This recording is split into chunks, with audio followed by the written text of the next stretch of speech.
Hi, welcome to my channel. I'm Sujin. For today's video, let's talk about traveling with exotic handbags. I do have a couple of exotic handbags now to my collection. Ostrich leather isn't exotic, but does not require a CITES certificate. When I travel really light. I usually only travel with one carry-on and one personal purse. That's it. And I have never traveled with an exotic handbags on both domestic and international flights. But today, let's talk about HERMES exotic handbag with CITES certificate. I am just trying to educate myself so I can be prepared when I do travel with one of my exotic bags. It is still a murky area for me, so let's untangle the CITES certificate mystery and learn from each other. And please comment below if you have any information in regards to traveling with an exotic handbag or anything exotic. What is a CITES? It is the Convention on International Trade in Endangered Species of Wild Fauna and Flora. It is an international agreement between governments. It is to ensure that the international trade in specimens of wild animals and plants does not threaten the survival of the species. My HERMES alligator and Proboscis crocodile are CITES Appendix Category 2. And for the Category 2, it makes up 97%. At HERMES, the CITES paperwork is folded inside a clear plastic reclosable bag with the exotic item box. When you purchase an exotic leather goods, your sales associate will place the CITES paperwork inside the HERMES envelope. On the envelope, this is what is written. You can find the toll-free number for the U.S. Fish and Wildlife Service. The last two sentences, it's a bit odd.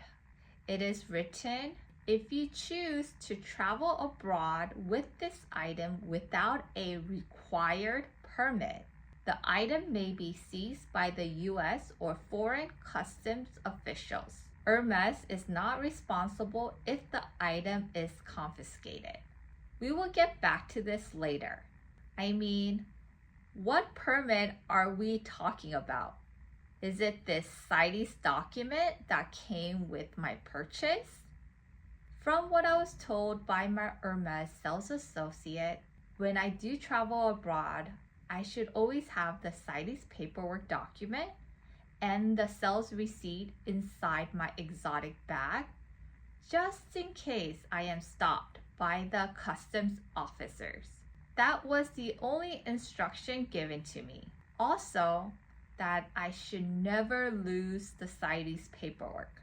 If the spa service can be completed locally, it is not a problem. But if the item needs to be shipped back to the motherland, Paris, then I would need to provide the CITES paperwork. With my growing collection of exotic handbags, I have more questions and I want to be fully aware what I need to do when I do travel abroad with my exotic handbags. So, first thing first, the CITES paperwork from HERMES is not the original document. It is a photocopy.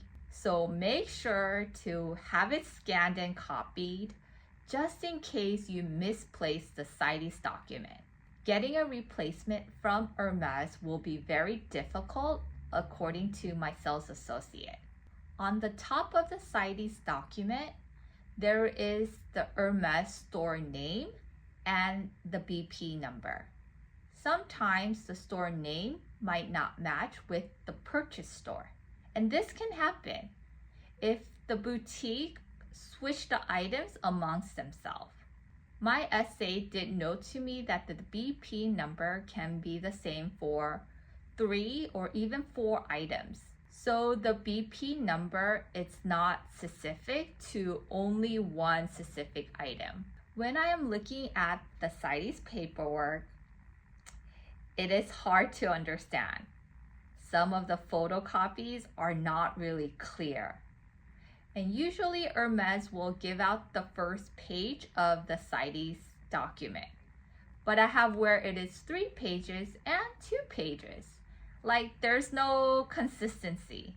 But the first page is the most important one, I guess. Majority of the information are typed and some are handwritten. The CITES permit certificate is always marked for re-export. It does list the specific exotic animal name, but there is no way to pinpoint to the exotic item purchased. If my CITES documents are all mixed up, I wouldn't know which alligator CITES document will go with which alligator bag. I can look at the date stamp and kind of match it up with my purchase date. There is nothing on the CITES document that has the exotic bag information in terms of the style, serial number, color, leather finish, and etc. I just have to make sure my CITES document stamp at the bottom of the first page is older than the HERMES purchase receipt.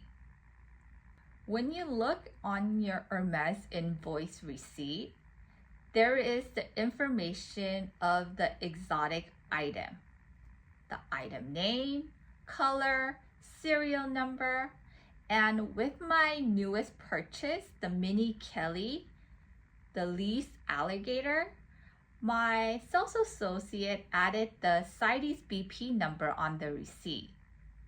With my prior exotic purchases, there were no BP number on my receipt. So this can now help you track your CITES documents to which exotic item. From my sales associate, I was only told to carry my receipt and CITES paperwork for the customs. If you look carefully on the CITES paperwork, there is a valid until date.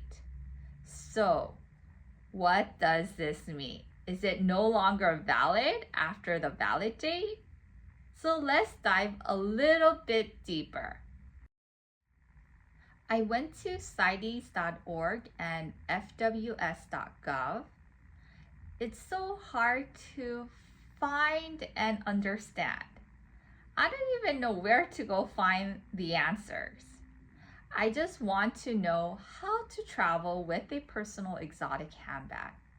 So I called the U.S. Fish and Wildlife Service toll-free number, the number that was printed on the HERMES CITES envelope.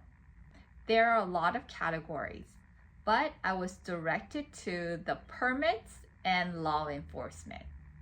Electronic Import-Export License, also known as e-license, can be completed online now.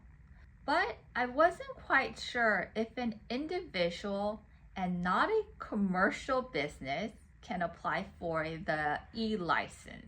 So I was instructed to call the U.S. Fish and Wildlife Service Office of Law Enforcement Permits. There are 2 in the U.S., one in the East Coast and one in the West Coast. I left a message and someone did get back to me the next day. I expressed to get some information in regard to traveling with a personal exotic handbag out of the country. I provided that I have the receipt and the CITES paperwork for the exotic item, but there is a valid date on the CITES paperwork that is past due. And I wanted to know the process of applying for the e-license or permit, and if I need to apply for the personal exotic item. He did not give me a definitive answer. To summarize the conversation, for personal exotic handbag, a license is not required to travel with a personal handbag, meaning non-commercial purpose. A license is only required for commercial purpose, meaning selling exotic items for a profit, basically a business. So this does not pertain to me. But he did mention a permit, not a license. He also emailed me some information, which I think are very useful, but he strongly recommended contacting the Fish and Wildlife Service, the inspection office, since the Customs and the Border Protection inspectors are the ones looking at the exotic at the customs. I have talked to so many people from the Fish and Wildlife Service.